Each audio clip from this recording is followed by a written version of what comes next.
नमस्कार दोस्तों। मुझे नोटिफिकेशन के माध्यम से कुछ जानकारियां मिली हैं, लेकिन दोस्तों आप लोग ये हेडिंग पे मत जाइएगा। हेडिंग दोस्तों ईपीएस 95 के दायरे में आने वाले पेंशनर्स की बल्ले बल्ले। श्रम मंत्रालय ने किया अहम बदलाव। दोस्तों कुछ बदलाव जरूर हुआ है, लेकिन बल्ले बल्ले है नहीं है ये आप लोगों को तय करना है। दोस्तों वीडियो आप लोग पूरा देखिए और दोस्तों आप लोगों को तब पूरा जाके समझ में आएगा।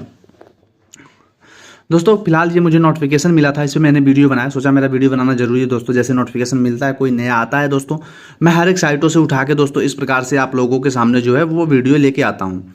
फिलहाल दोस्तों मैं चर्चा कर लेता हूँ ईपीएस 95 के दायरे में आने वाले पेंशनरों की बल्ले बल्ले। ईपीएफओ की कर्मचारी पेंशन योजना, एम्प्लॉय पेंशन जिसको स्कीम हम कहते हैं, इसके दायरे में आने वाले रिटायरमेंट कर्मचारियों के लिए बड़ी खुशखबरी है। अब रिटायरमेंट कर्मचारी जो है जनवरी से बिना किसी भी बैंक या उसकी शाखा में ईपीएस पेंशन जो है वो ले सकेंगे। श्रम मंत्रालय की ओर से जो है ये जानकारी दी गई है। ईपीएस 95 के दायरे में आने वाले पेंशनरों की बल्ले बल्ले। श्रम मंत्री मनसुख मांडविया ने कर्मचारी पेंशन योजना के लिए एक एकीकृत जो है वो पेंशन भुगतान प्रणाली जो है, जिसको हम सीपीएएस के प्रस्ताव को मंजूरी दे दी है। केंद्रीकृत पेंशन भुगतान व्यवस्था से पूरे देश में किसी भी बैंक या किसी भी शाखा के माध्यम से पेंशन का वितरण हो सकेगा। बता दें कि ईपीएफओ के शीर्ष निर्णय लेने वाले निकाय मंत्री केंद्रीय न्यासी बोर्ड सीबीटी के चेयरमैन भी हैं। एम्प्लॉय पेंशन स्कीम को लेकर क्या कहा श्रम मंत्री ने?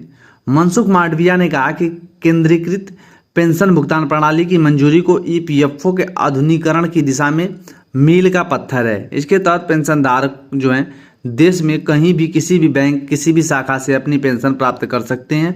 यह पहले लंबे समय से चली आ रही कर्मचारी पेंशन योजना पेंशनधारकों की समस्याओं का समाधान करती है। यह व्यवस्था एक निर्बाध और कुशल वितरण प्रणाली और सुनिश्चित करती है।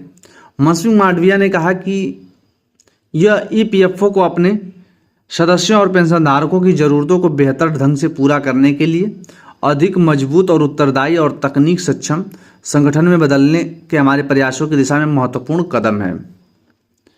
ईपीएस 95 के दायरे में आने वाले पेंशनरों की बल्ले बल्ले। केंद्रीकृत पेंशन भुगतान प्रणाली के ईपीएफओ के 78 लाख से अधिक ईपीएस 95 पेंशनधारकों को लाभ होने की उम्मीद है। केंद्रीकृत प्रणाली में भुगतान आदेश को एक कार्यालय से दूसरे कार्यालय में स्थानांतरित करने की जरूरत बिना पूरे देश में पेंशन का निर्बाध वितरण सुनिश्चित करेगी। यह उन ईपीएस 95 पेंशनधारकों के लिए एक बड़ी राहत होगा जो रिटायर्ड हैं के बाद अपने गृह नगर चले गए हैं। दोस्तों कोई रिटायर कई शहर में रहता है और वो रिटायर हो गए और अपने गांव चले गए, इनके लिए दोस्तों ये बेस्ट सुविधा है। यह सुविधा 1 जनवरी 2025 से दोस्तों ईपीएफओ की चल रही है। सूचना प्रौद्योगिकी आधुनिकीकरण परियोजना केंद्रीकृत आईटी युक्त प्रणाली है। CITES 2.01 के हिस्से के रूप में शुरू की जाएगी। ईपीएस पेंशन स्कीम के लिए अहम बदलाव।